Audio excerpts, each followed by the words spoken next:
गौरी अब पूरी तरह काबू से बाहर हो रही थी।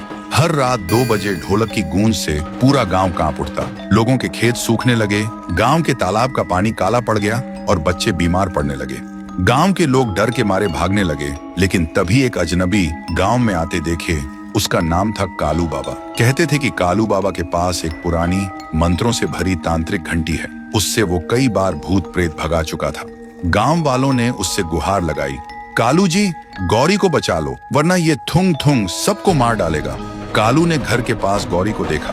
वो लाल आंखों से ढोलक बजा रही थी और हर ताल के साथ जमीन हिल रही थी। देखते ही कालू समझ गया और वही मंत्रों से भरी घंटी बजाने लगा। गौरी चीख उठी और ढोलक अपने आप थम गई। लेकिन तभी उसके गले से 2 आवाजें निकली। एक गौरी की मासूम आवाज, मुझे बचा लो, और दूसरी थुंग थुंग की गहरी आवाज, कोई मुझे रोक नहीं सकता। कालू ने फिर से घंटी बजाना शुरू किया और मंत्र पढ़ने लगा। ढोलक और घंटी की आवाज आपस में टकराने लगी। पूरा आसमान काला हो गया। गौरी जमीन पर गिर पड़ी और उसके शरीर से धुआं निकलने लगा। उस धुएं में थुंग थुंग का भयानक चेहरा दिखने लगा। कालू ने आखिरी मंत्र पढ़ा, तभी तेज रोशनी फैली और सब कुछ खामोश हो गया।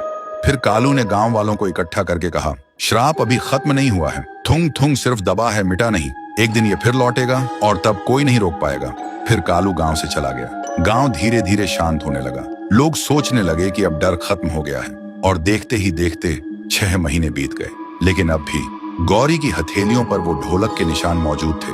वो दिन में शांत रहती, लेकिन रात होते ही उसकी आंखों में लाल चमक दिखाई देती। गांव वालों को इसका बिल्कुल भी अंदाजा नहीं था। फिर एक दिन गांव में अचानक भयानक तूफान आया। पेड़ उखड़ गए, आसमान से काले परिंदे गिरने लगे और धरती कांप उठी।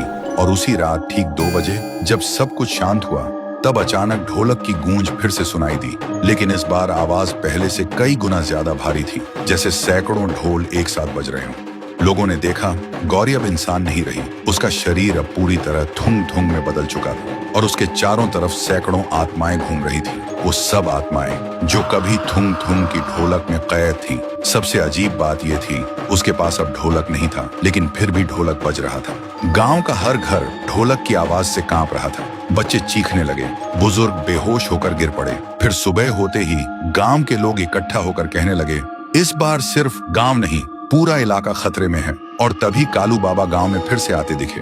इस बार उनके हाथ में एक चमकता हुआ हथियार था और उनके चेहरे पर विश्वास कि वो इस बुराई को हमेशा के लिए खत्म करेंगे। लेकिन अब सवाल ये है, क्या कालू बाबा थुंग थुंग को हरा पाएंगे या फिर पूरी दुनिया उसकी ढोलक की ताल पर मिट जाएगी? अगर जानना चाहते हो तो कमेंट करो, पार्ट 4 चाहिए।